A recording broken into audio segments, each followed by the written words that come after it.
Good morning guys, myself Sandeep Kumar Reddy from Engineers Competitive Training academy.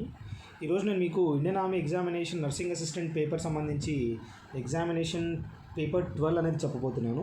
So please go through that. ఏమేమైతే questions ఇవ్వడం జరిగిందో let us see exactly what has been given. Initially మనకి general knowledge question చూసినట్లయితే when is International Literacy Day celebrated అంటే ఈ international literacy date అనేది ఈ literacy day అనేది 8th సెప్టెంబరు సెలబ్రేట్ చేసుకోవడం జరుగుతుంది.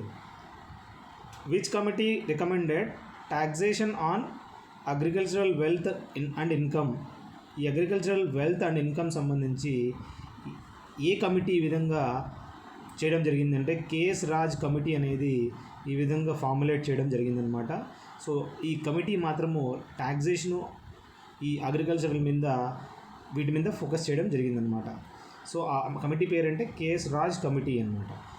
When was Khilafat movement started అంటే ఖిలాఫత్ ఉద్యమం అనేది ఎప్పుడైతే జలియన్వాలా బాగ్ 1919లో జరిగిందో అదే టైంలో ఖిలాఫత్ మూమెంట్ అనేది కూడా స్టార్ట్ అయిందని మనం తెలుసుకోవచ్చు. నెక్స్ట్ ఏంటంటే నిజాం ఉల్ ముల్క్ అనేది establish the state of Hyderabad. ఈ హైదరాబాద్ని ఎస్టాబ్లిష్ చేయడం జరిగింది ఎప్పుడు అంటే 1724లో ఇది ఎస్టాబ్లిష్ చేయడం జరిగిందనమాట. Next when was east India company rule ended in India అంటే ఈస్ట్ ఇండియా కంపెనీ అనేది ఈ రూల్ అనేది ఇండియాలో ఎప్పుడు ఎండ్ అయింది అంటే 1858లో ఎండ్ అయిందని తెలుసుకోవచ్చు మనము. What is the time period of the French revolution అంటే ఈ ఫ్రెంచ్ రెవల్యూషన్ అనేది బిట్వీన్ 1789 నుంచి 1799 అంటే ఈ 10 years అనేది ఈ ఫ్రెంచ్ రెవల్యూషన్ అనేది జరిగిందని మనం తెలుసుకోవచ్చు. నెక్స్ట్ మనకి జలియన్వాలా బాగ్ మసకరే అనేది పంజాబ్లో మనకు తెలుసు ఈ విధంగా టేక్ ప్లేస్ అనేది జరిగింది.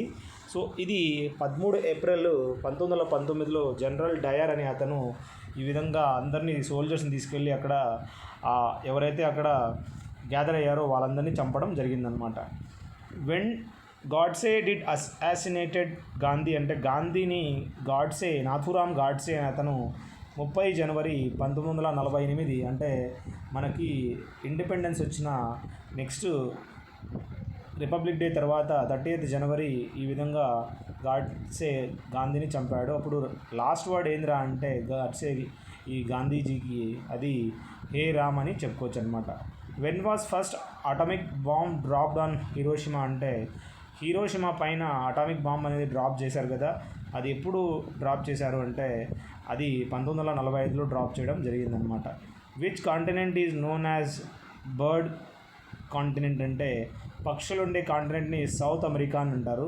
ఈ సౌత్ అమెరికాని బర్డ్ కాంటినెంట్గా మనం గుర్తుంచుకోవచ్చు. బ్లాక్ కాంటినెంట్ అంటే ఆఫ్రికా అని మనం గుర్తుంచుకోవాలి. నెక్స్ట్ బయాలజీ క్వశ్చన్స్ చూసినట్లయితే ఇక్కడ మనకు 15 క్వశ్చన్స్ ఉంటాయి. టోటల్ 15 4 60 మార్క్స్ అని మనం తెలుసుకోవచ్చు అనమాట. ఇక్కడ 10 అనేది ఇవ్వడం జరిగింది, డోంట్ వరీ. సో 15 క్వశ్చన్స్ ఏంట్రా అంటే the type of tail found in షార్క్లో వాటి యొక్క టెయిల్ ఎలా ఉంటుంది అంటే ఆ టెయిల్ హెటిరో సర్కిల్ అని చెప్పి చెప్పుకోవచ్చు అనమాట. ఈ హెటిరో సర్కిల్ అని చెప్పి అది ఒక టైప్ అని చెప్పి చెప్పుకోవచ్చు. The sigmoid colon is part of large intestine యొక్క పార్టే ఈ సిగ్మాయిడ్ కాలన్ అని మనం తెలుసుకోవచ్చు.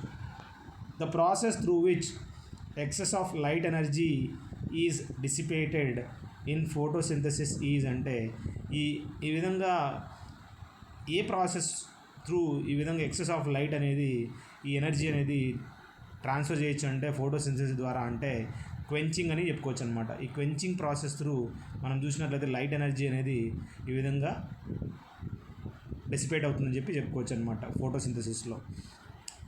ఎయిడ్స్ అనేది వైరస్ డిస్ట్రాయ్స్ లింఫోసైట్స్ అని మనం తెలుసుకోవచ్చు. ఈ ఎయిడ్స్ అక్వైర్డ్ ఇమ్యూనోడెఫిషియన్సీ సిండ్రోమ్ అంటారు. ఈ వైరస్ డిస్ట్రాయ్ చేస్తుంది ఏంట్రా అంటే లింఫోసైట్స్ని ఈ విధంగా డిస్ట్రాయ్ చేస్తుంది అనమాట. నెక్స్ట్ ఏంటంటే thymidine dimer formation in DNA is caused by ultraviolet rays అనమాట. ఈ థైమిడైన్ డైమర్ అనేది ఈ డిఎన్ఏ ఫార్మేషన్లో ఈ విధంగా ఎలా వస్తుందంటే అల్ట్రావైలెట్ రేడియేషన్ వల్ల ఈ విధంగా జరుగుతుందన్నమాట. హ్యాప్టెన్స్ ఆర్ ఇన్కంప్లీట్ యాంటీజెన్స్. ఈ హ్యాప్టెన్స్ని ఏమంటారంటే ఇన్కంప్లీట్ యాంటీజెన్స్ అని చెప్పుకోవచ్చు అనమాట. సో మనకి నెక్స్ట్ ఏంటంటే wilting of plants occur due to excessive transpiration. ఈ విధంగా ఏడుస్తాయన్నమాట ప్లాంట్స్. ఆ ఏడ్చేదాన్ని ఏమంటారంటే విల్టింగ్ ఆఫ్ ప్లాంట్స్ అంటారు. ఎక్సెసివ్ ట్రాన్స్పిరేషన్ అంటే ట్రాన్స్పిరేషన్ పద్ధతి ద్వారా. నెక్స్ట్ ఏంటంటే wings of birds are modified fore limbs అని చెప్పుకోవచ్చు. ఈ వింగ్స్ ఆఫ్ బర్డ్స్ అనేది ఒక మాడిఫైడ్ ఫోర్ లిమ్స్గా మనం గుర్తుంచుకోవాలి. అదేవిధంగా the casual organism of polio ఏంట్రా అంటే ఇది ఒక వైరస్ అని చెప్పుకోవచ్చు. కొన్ని క్వశ్చన్స్ మీకు రిపీట్ అయ్యిండొచ్చు, నో ప్రాబ్లం. ఈ క్వశ్చన్స్ అనేది కొన్ని వేరియస్ క్వశ్చన్ పేపర్స్ నుంచి తీసుకోవడం జరిగింది కాబట్టి ఈ విధంగా కొన్ని రిపీట్ అయి ఉంటాయి. So don't worry, you can rewind them. Panda belongs to the same family as that of. ఈ పాండా అనేది మనం చూసినట్లయితే ఇది బియర్ ఫ్యామిలీకి సంబంధించింది అని మనం తెలుసుకోవచ్చు. అదే క్యాజువల్ ఆర్గానిజం ఆఫ్ పోలియో ఏంట్రా అంటే ఇది వైరస్ అని చెప్పుకోవచ్చు అనమాట. A cellulose wall is found in the cells of. ఈ సెల్యులోజ్ వాల్ అనేది ఏ సెల్స్లో ఇది మనం చూడొచ్చు అంటే ప్లాంట్స్ యొక్క సెల్స్లో మనము చూడొచ్చు అనమాట. అదేవిధంగా అనిమల్ సెల్కి ప్లాంట్ సెల్కి డిఫరెన్స్ ఏంట్రా అంటే సెల్ వాల్ అనేది తేడా అనమాట. The filtration unit of kidney ఏంట్రా అంటే నెఫ్రాన్ అనేది ఒక ఫంక్షనల్ యూనిట్ ఆఫ్ కిడ్నీగా మనం గుర్తుంచుకోవాలి. Yeast as an important source of vitamin B అని చెప్పుకోవచ్చు అనమాట. ఈస్ట్ అనేది ఒక ఇంపార్టెంట్ సోర్సు, ఇది విటమిన్ బి అని మనం తెలుసుకోవచ్చు. ఎంజైమ్స్ అనేది ఇవన్నీ ఒక ప్రోటీన్స్ అని మనం తెలుసుకోవాలి. Next the plant that behaves as a root parasite is అంటే ఈ ప్లాంట్ అనేది ఎలా బిహేవ్ చేస్తుందంటే ఒక రూట్ పారాసైట్గా మనం చూడవచ్చు. అదేంట్రా అంటే క్యుస్క్యూటా అనేది మనం చెప్పుకోవచ్చు అనమాట. అదేవిధంగా nitrogen fixation is a process of conversion of molecular nitrogen to ammonia అనమాట. ఈ నైట్రోజన్ ఫిక్సేషన్లో ఏం జరుగుతుంది అంటే దీంట్లో ప్రాసెస్ అనమాట. ఏమవుతుందంటే కన్వర్జన్ ఆఫ్ మాలిక్యులర్ నైట్రోజన్ అనేది ఏ విధంగా చేంజ్ అవుతుందంటే అమ్మోనియా లాగా చేంజ్ అవుతుందని మనం తెలుసుకోవచ్చు. If water smells bad then that odour can be removed by adding activated carbon అని చెప్పుకోవచ్చు. ఇక్కడ వాటర్ అనేది ఎప్పుడైతే స్మెల్ రావడం జరుగుతుందో అప్పుడు ఆ వాటర్లోకి ఏం వేస్తారంటే ఈ స్మెల్ పోవడానికి అంటే అది యాక్టివేటెడ్ కార్బన్ అనేది దీంట్లో పాస్ చేయడం వల్ల యాడ్ చేయడం వల్ల ఆ స్మెల్ అనేది బ్యాడ్ స్మెల్ అనేది వెళ్ళిపోతుంది అనమాట. అందుకే వాటర్ ట్యాంక్స్లో ఈ యాక్టివేటెడ్ కార్బన్స్ అనేది పాస్ చేస్తారు. Malathion is an insecticide. Malathion అంటే ఏంటి అంటే ఇదొక ఇన్సెక్టిసైడ్ అని మనం తెలుసుకోవచ్చు. The working of dry cell is based on the electrolysis. ఈ ఎలక్ట్రోలైసిస్ పద్ధతి ప్రకారము ఈ విధంగా డ్రై సెల్ అనేది ఈ విధంగా పని జరుగుతుందని మనం తెలుసుకోవచ్చు. లాక్ అండ్ కీ ప్రిన్సిపల్ అనేది దేని మీద ఆధారపడి పనిచేస్తుందంటే ఎంజైమ్స్ మీద ఆధారపడి పనిచేస్తుంది అనమాట. అంతేకాకుండా స్టార్చ్ అనేది ఒక న్యాచురల్ పాలిమర్గా మనం గుర్తుంచుకోవాలి. ఏంట్రా అంటే ఇది ఒక న్యాచురల్ పాలిమర్ అనమాట. Silver gets corroded due to carbon dioxide in air అనమాట. ఈ సిల్వర్ అనేది మనకి తుప్పు పడుతుందన్నమాట. ఎలా తుప్పు పడుతుందంటే ఎలా అంటే కార్బన్ డైఆక్సైడ్ ఉండడం వల్ల ఈ విధంగా సిల్వర్ అనేది తుప్పు పడుతుందని చెప్పుకోవచ్చు. Uranium is a radio active element. Uranium అంటే ఏంటి? రేడియో యాక్టివ్ ఎలిమెంట్ అనమాట. సో ఇక్కడ జిర్కోనియం మాత్రము రేడియో యాక్టివ్ ఎలిమెంట్ అయితే కాదు. నెక్స్ట్ ఏంటంటే ఇనర్ట్ గ్యాసెస్ ఆర్ కెమికలీ అన్రియాక్టివ్. ఈ ఇనర్ట్ గ్యాసెస్ ఏవైతే ఉన్నాయో అవన్నీ కెమికలీ అన్రియాక్టివ్ నేచర్ అని చెప్పి మనం తెలుసుకోవచ్చు. అయోడెక్స్ అనేది ఒక పెయిన్ రిలీఫ్ బామ్ అనమాట. ఈ అయోడెక్స్ అనేది మనము దాని స్మెల్ ఎలా ఉంటుందంటే మీథైల్ సాలిసిలేట్ స్మెల్ అని మనం తెలుసుకోవచ్చు. సో ఈ అయోడెక్స్ ఎలా ఉంటుందంటే ఈ స్మెల్ మీథైల్ సాలిసిలేట్ అని మనం గుర్తుంచుకోవాలి. Bee sting contains an acidic liquid అనమాట. బీ స్టింగ్ అంటే ఏదైతే చీమలు ఉన్నాయో కరిస్తే ఫామిక్ యాసిడ్ అనేది ఫామ్ అవుతుంది. తేనెటీగ అయితే కరిస్తే మాత్రము దాంట్లో అసిడిక్ లిక్విడ్ అనేది ఉంటుందని మనం తెలుసుకోవచ్చు. Ripening of mangoes is done by using calcium carbide. ఈ మ్యాంగోస్ అనేది మాగడం వల్ల అది ఈ విధంగా మ్యాంగోస్ ఈజ్ డన్ బై ఈ విధంగా మాగడానికి ఏం యూజ్ చేస్తారంటే కాల్షియం కార్బైడ్ యూజ్ చేసి వాటిని తొందరగా మాగపెట్టడానికి ట్రై చేస్తారనమాట. And emulsion is a colloidal solution of liquid in liquid. Emulsion అనేది ఎగ్జాంపుల్ మనకు తెలుసు, మిల్క్ అనేది వన్ టైప్ ఆఫ్ ఎమల్షన్ అని మనం తెలుసుకోవచ్చు. సో ఇది ఒక లిక్విడ్ ఇన్ లిక్విడ్గా మనం గుర్తుంచుకోవాలి. The solid waste is known as sludge అంటారు. ఈ సాలిడ్ వేస్ట్ని మనం ఏమంటారంటే స్లడ్జ్ అని కూడా చెప్పుకోవచ్చు అనమాట. ఏదైతే సాలిడ్ వేస్ట్ ఉందో వాటిని స్లడ్జ్ అంటారు. Anti particle of an electron ఏంట్రా అంటే పాజిట్రాన్ అని మనం తెలుసుకోవచ్చు. సో వీటి యొక్క యాంటీ పార్టికల్ పాజిట్రాన్. ఎలక్ట్రాన్ యొక్క నేచర్ ఎలా అంటే నెగిటివ్ అని చెప్పుకోవచ్చు అనమాట. ఇక్కడ మనకి ఈ విధంగా మనకి కొన్ని క్వశ్చన్స్ అనేది ఇవ్వడం జరిగింది. And will go for the physics now. So next the colour of light అనేది వేటితో డిటర్మైన్ చేయొచ్చు అంటే వేవ్ లెంగ్త్ బట్టి మనము డిటర్మైన్ చేయొచ్చు అనమాట.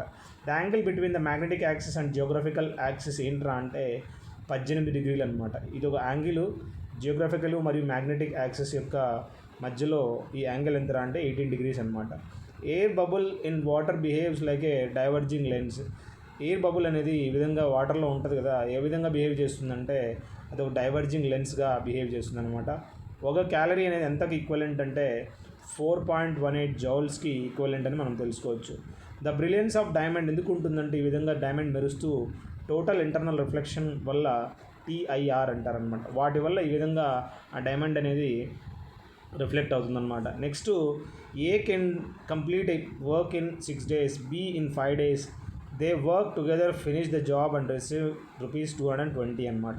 సో ఇక్కడ మనం గుర్తుంచుకోవాల్సింది ఏంటంటే ఇక్కడ ఎన్ని రోజులు చేసావు వాటి మీద ఇచ్చాడా, లేదంటే ఆ షేర్ అనేది అమౌంట్ రెండు రకాలుగా చూడొచ్చు. కానీ ఇక్కడ మనము వాటి ఎఫిషియన్సీ మీద చూసినట్లయితే ఎఫిషియన్సీ మీద B షేర్ అనేది మనకి 120 అవుతుంది, A షేర్ అయితే 100 అవుతుంది అనమాట. సో ఇక్కడ ఎఫిషియన్సీ కాకుండా డేస్ ఇచ్చినాడంటే మనము ఆ విధంగా డేస్ ప్రకారమే కనుక్కోవాల్సి ఉంటుంది. సో ఇక్కడ మనకి B షేరు ఈ విధంగా 6/11 × 220 రాసుకుంటే ₹120 రావడం జరుగుతుంది అనమాట. A car is running at a speed of 108 km/h, find the distance covered by a car in 15 seconds. 108 km/hని metre per సెకండ్లో చేసినామంటే 30 మీటర్ పర్ సెకండ్ అని తెలుసుకోవచ్చు. అప్పుడు ఒక సెకండ్లో 30 మీటర్లు పోతే 15 సెకండ్లలో 450 మీటర్లు అనేది ట్రావెల్ చేయడం జరుగుతుంది ఆ కారు. సైడ్స్ ఆఫ్ 2 ట్రయాంగిల్స్ ఇవ్వడం జరిగింది 4:9 అనమాట.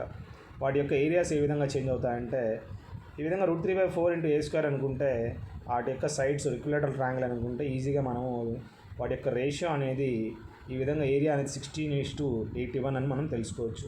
The longest chord of a circle is అంటే ఈ డయామీటర్ అని మనం తెలుసుకోవచ్చు. ఇది ఒక లాంగెస్ట్ కార్డ్ ఆఫ్ ఏ సర్కిల్గా గుర్తుంచుకోవాలి. డయామీటర్ D = 2R అనమాట. Next present age of father అనేది 3 years is 3 years more than the 3 times the age of the son అనమాట. సో F = 3 + 3x అని చెప్పుకోవచ్చు. సో అక్కడ దాని ప్రకారం 10 years తర్వాత ఏమవుతుందంటే 3 years తర్వాత ఏమవుతుందంటే father's age will be 10 years more than the twice of the age of the son అనమాట. సో ఆ విధంగా ఫాదర్ ఏజ్ అనేది ఈక్వలైజ్ చేస్తే x = 13 రావడం జరుగుతుంది. అప్పుడు F = 42 అనేది ఈజీగా మెన్షన్ చేయొచ్చు అనమాట. ఈ విధంగా క్వశ్చన్స్ అనేది ప్రతి ఒక్కటి మీరు అర్థమైంది అనుకుంటా. సో ఆల్ క్వశ్చన్స్ అనేది ఫిజిక్స్ కానీ మొత్తం అన్ని రిపీట్ చేయడం జరిగింది దీంట్లో. సో టోటల్ 50 క్వశ్చన్స్ అనేది మీకు చాలా యూస్ఫుల్ అవుతాయి. మొత్తం పార్ట్స్ అన్ని చూడండి. సో అన్ని పార్ట్స్ మీకు చాలా బెనిఫిట్ అవుతుంది. Thank you. If you have any doubts you can call me guys. This is my contact number 766730 252. Thank you very much. Have a good day. Have a great life.